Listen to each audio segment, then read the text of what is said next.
Hey guys, we're going to continue in Chapter 7. You're going to learn how to solve algebraic equations. Yeah!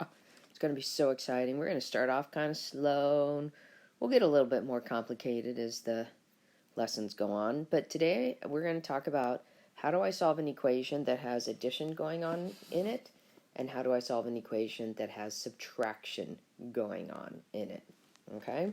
So I'm going to give you an example of each. So here's one with addition. Our variable x, oops, I don't want another that, I want an equal sign, plus 3 equals 7. Remember we talked about the biggest difference between an expression and an equation is the equal sign. Here's the one with subtraction going on. We've got x minus 7 is equal to 15. Now just to let you know, this will be a 2-pager, but this could be 2 screens for the first page just because I'm drawing pictures on this one, okay? So, bottom line is, if I want to get x alone, which is the goal of all equations, is to try to figure out what the variable equals, is I need to figure out how to get rid of the math that's happening to the variable. So, for example, I'm adding 3 to x on the left equation, and I'm subtracting 7 from the right equation. So, what we're going to practice is something called inverse operations. Inverse operations. Okay, now some people say opposite operations, and you'll hear me say that too, but opposite is kind of an interesting word in math. It really does pertain only to adding and subtracting. It does not work for multiplying and dividing, just to let you know. So, what's inverse operations? They are operations that, and I'm going to use quotes here, undo each other. Meaning we're going to undo that adding by subtracting, and we're going to undo that subtraction by adding each other. Okay, so we've got 4 operations, and they pair up 2 by 2. And so what we're practicing today is the first pairing, where addition undoes subtraction, and subtraction undoes addition. Okay, so those, anytime I see adding, I'm going to do subtracting. Anytime I see subtracting, I'm going to do adding. Okay, and then on Wednesday, we'll do multiplication problems are undone by division, and division problems are undone by multiplication. Okay, so I'm going to give you some strategies, and the first one is going to be drawing pictures. So that's not what we call that strategy.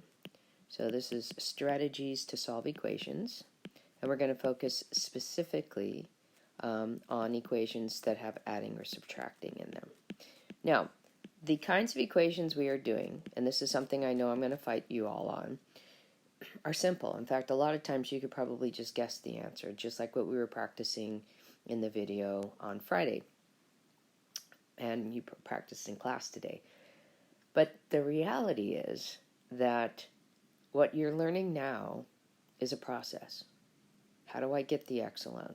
Okay, and then we may doll it up a little bit and give you 2 operations you're going to have to do to solve it.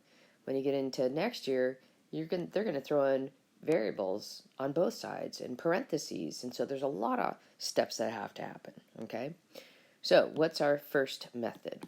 Well, method 1 is going to be not drawing pictures.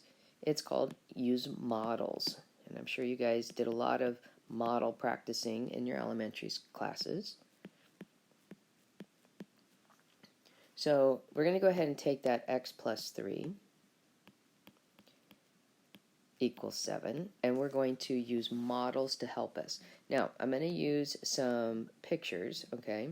So the pictures I'm going to use is a little cup. That's going to represent our variable, or let's see, I'm going to put it over here, variable or unknown. So what is it I'm trying to solve for? That's a funny looking cup, right? And a dot, come here, dot, that means I'm adding 1, okay? So I'm going to draw a picture of what the left side looks like. and we're going to get a cup for the x, and 1, 2, 3 dots. Okay, actually I'm going to draw them. Let's put them in a line. How about that? Let's do that. And then that's got to be equal to 7. So I'm going to do dots again. So I'm going to have 1, 2, 3, 4, 5, 6, 7 dots. Okay, so let me draw some little boxes around some information. So we're kind of looking at the left side versus the right side, and all together they form one problem. Okay, all right, so if I want to get the x alone on the left, that cup alone, I'm going to have to get rid of those 3 dots.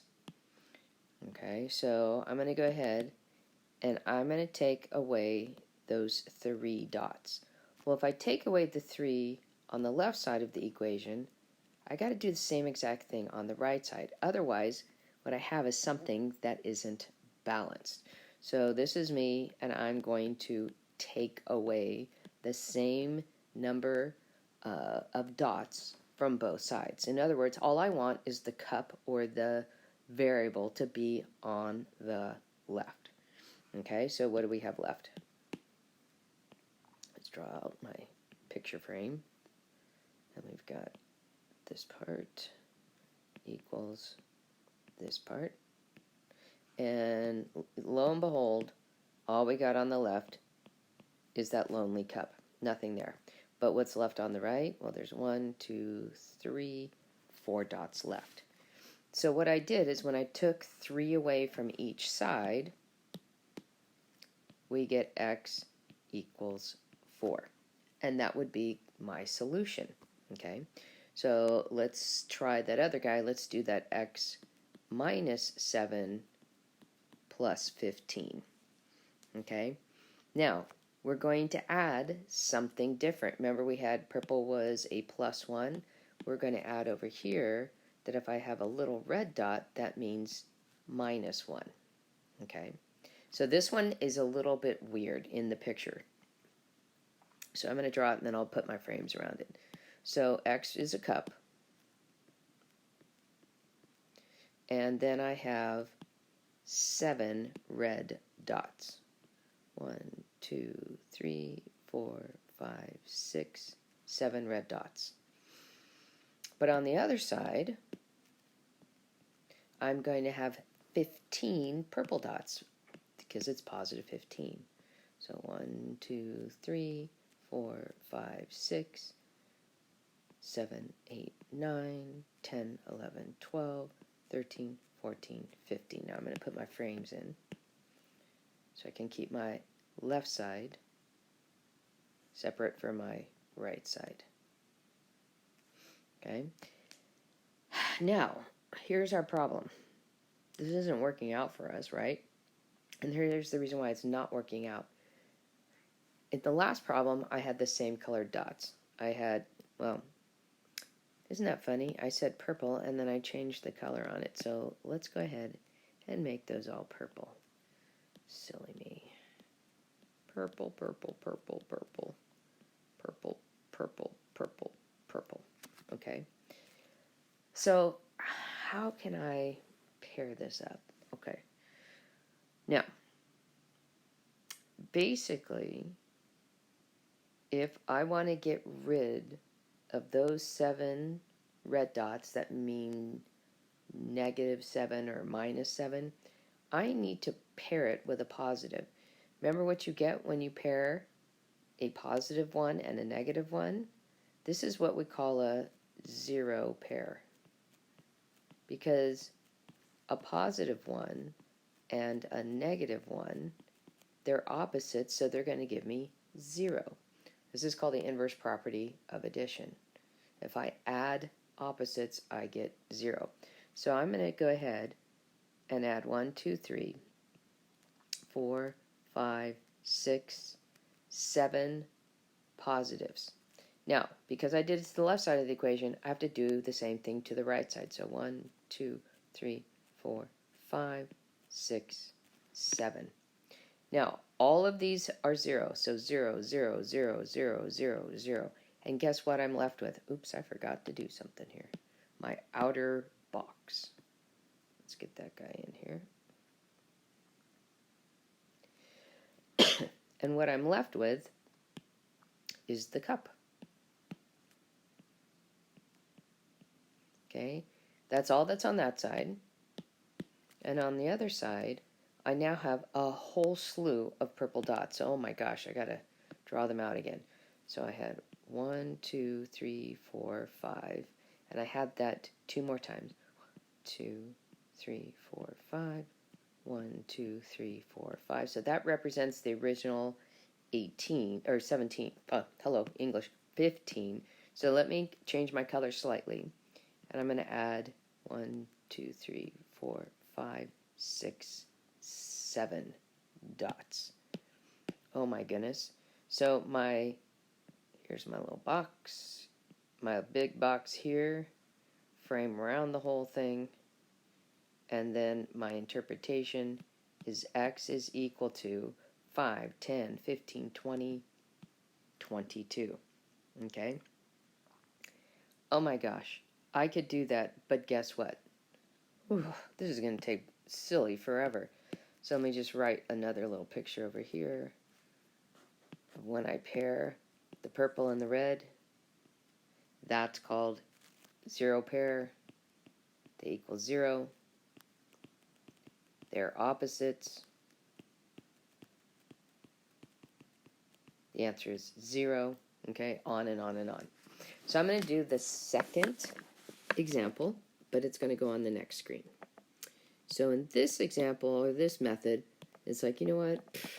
That was silly. I don't want to do that again. So we're going to do method 2.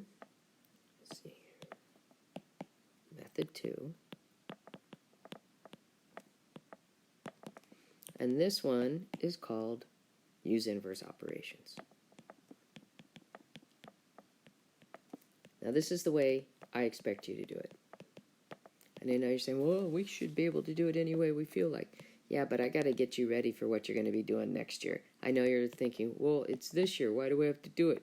Why can't I wait till next year? Because they would expect that you understand this. So that's why we're doing it. So I have x plus 3 equals 7. So I look at what's happening to the variable, I cover it up, and I see plus 3. So the opposite or inverse of plus 3 is subtracting 3. But if I do it to the right side of the equation, I got to do it to the left side. Now, because I'm subtracting the same value from both sides, this is called the subtraction property of equality over the equal sign, okay?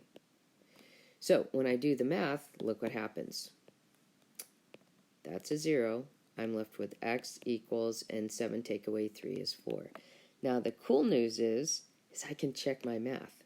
So I'm going to do a little bit of a check over here. And I'm going to put in that 4 and see if 4 plus 3 does actually equal 7. And it does. Yes. Okay. So what's our goal? Always with equations is to get the variable alone. Now, where do I like to get it alone? On the left. And that's going to come into play when we get into the next chapter, chapter 8. So get the variable alone on the left. Okay? The other thing you have to do that's super important that I did is you treat both sides of the equation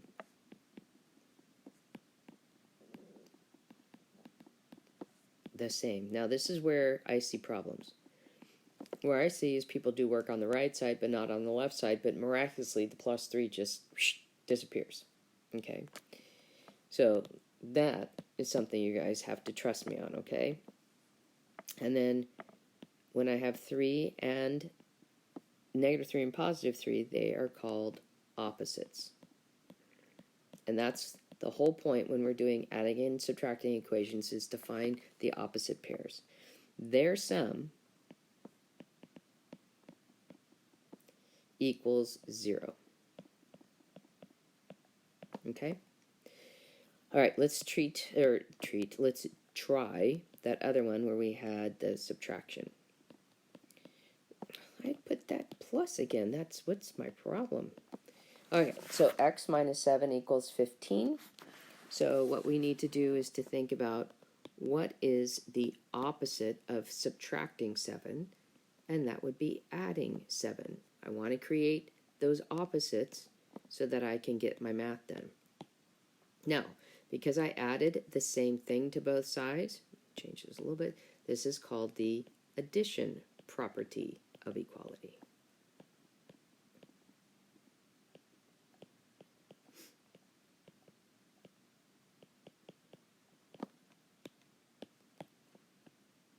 And what happens is that those are opposites, so they sum up to 0, and we get x equals 22. Now I can check that,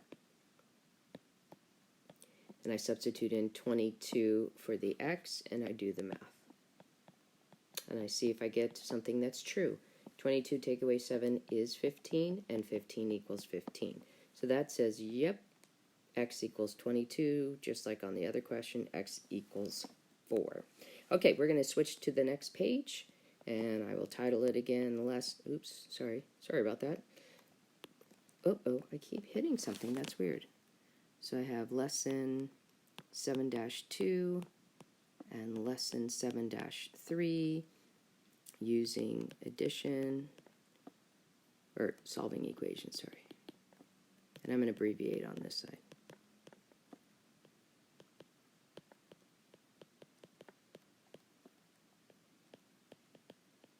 Using addition or subtraction. So that's 2. Today's date is the 24th, 2020. Oops. Okay, so we've got a couple more examples, and then that will be it for today. So the directions say solve each equation, and you don't get to guess. Got to do opposite operations. No guessing. I know you think you can, but I don't want you to. Learn the process. Okay? Now sometimes you might have a problem set up in a different way. So I'm going to show you 2 ways to solve this. But the answer ultimately can only be shown one way.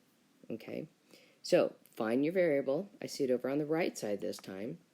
It says plus 3, so the inverse would be subtracting 3. So I'm using the subtraction property of equality. This is going to give me a 0. And I get 8 take away 3 is 5 equals x. And then what I'm going to do is switch that around, and I get x equals 5. Why? Because I'm solving for the variable, so I need to have it on the left. Now, what I could have done before I even started solving is I could have said, just taken the right side, put it on the left, taken the left side and put it on the right. This is called the symmetric property of equality. So we have permission to do that. Anytime I have a property, it says, yep, this rule works. And since we're doing it over an equal sign, there we go. Okay, now let's try that check. Is 8 equal to, let's change its color, 5 plus 3. And I get 8 equals 8, which says, yep, my answer is x equals 5. All right, next problem. Decimal. 3 and 5/10 plus y equals 12 and 75/100. So this one gets a little strange. I look where the variable is, and I look at the number I have, and it says 3.5. So that's positive. So I'm going to subtract 3.5 from both sides. So make sure you line up your decimal points, and then we can annex a 0 so that the two numbers are the same length. So on this side, those opposites give me a 0, and then I can go ahead and continue adding. So I get y over here. Here I get a 5, a 2, and 12 take away 3 is 9. Okay, so that was me using the subtraction property of equality again. And I'm going to do my check. And I want to see if 3.5 plus 9.25, does that actually equal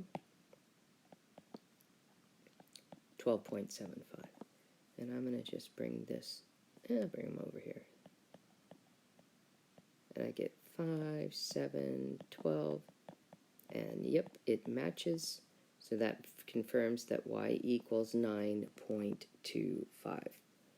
Okay, I'm going to squish one more over here because I'm in a squishing mood.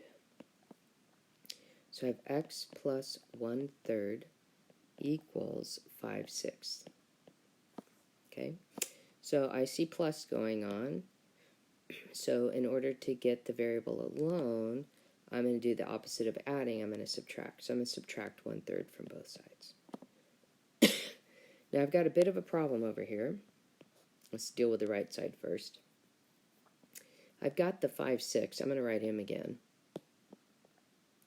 But I'm going to have to do something to that 1/3 so that I can do the math. So if I multiply top and bottom by 2, I get subtract 2/6. So over on the other side, opposites, give me a 6. No, I'm kidding. Give me a 0. And then I have x equals, and 5/6 take away 2/6 is 3/6. Oh, but I got to remember that I need to simplify fractions. So I'm going to divide top and bottom by 3. And I get x equals 1/2. So I'm going to check that and see if 1/2, I'm going to change him to, he's going to be my purple, sorry. 1/2 plus 1/3, does that actually equal 5/6? So this one I'm going to have to change my denominators to be 6. Multiply by 3 top and bottom, so that's 3/6. Multiply by 2 top and bottom, so that's 2/6. Add them together, and I actually do get 5/6 equals 5/6. So what that confirms is that x has to equal 1/2. All right, got a couple more. 4, let's get nice again. X minus 2 equals 3. Oh, that's easy. The opposite of subtracting 2 is adding 2.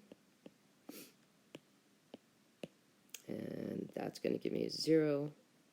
I get x equals 5. So we're going to check that answer. And we're going to put in a 5 for x. And if I subtract 2 from it, does it actually equal 3? And the answer is yes, it does. So that confirms that my answer is x equals 5. Now, I know what you're saying.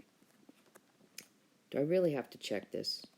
And I'm going to just keep giving you my same pat answer. Well, I guess it depends. Do you want to figure out if you made a mistake, or do you want me to find out? Because if I find out, then unfortunately on a quiz or test, it's going to be a loss of some points, okay? So best for you to check for yourself. All right, so we've got x minus 1.5, so the inverse of subtracting is adding, so I'm going to add 1.5 to both sides, lining up my decimal points. I'm going to annex a 0 to fill this out. And then opposites, add to give me 0. And that leaves me with x equals, and when I add, I get a 6, a 12, decimal point 2. So I get 2.26. So let's do our check. And we get 2. Oh, he's supposed to be purple. I'm slowed down with my purple. 2.26 minus 1.5 We want to figure out if that equals 0.76. So I'm going to do that off to the side. 2.26 minus 1.50. Bring the decimal point down. That's what we do with adding and subtracting. Rename. Yep, I get 0.76 equals 0.76. So that just confirms that the answer is x equals 2 and 2600ths. Last one, which is good because my throat seems to be getting scratchy. It says, go to bed. So, you know what? I'm going to use that symmetric property. I don't like solving the problem this way, so I'm going to swap over those things. Now, notice I'm not going to change the order of what was on the side. I'm just going to change the side it appears on. Okay, so I do have a subtraction problem, and the opposite of subtracting is adding. So that's the inverse of operation, is addition property of equality. And when I add opposites, they zero out. And I get x alone equals, and I'm going to have to change both of these, dang. 3 and 4. Denominator would be 12. 4 times 3 is 12. 3 times 3 is 9. 3 times 4 is 12. 1 times 4 is 4. And when I add 9 plus 4, I get 13 twelfths. Now, perfectly happy with you leaving the answer just like that. Let's check it though. I'm going to do it over here so I have a little bit more room. I'm going to go back to how the problem is originally written. And I want to see if 3/4 is equal to 13 twelfths minus 1/3.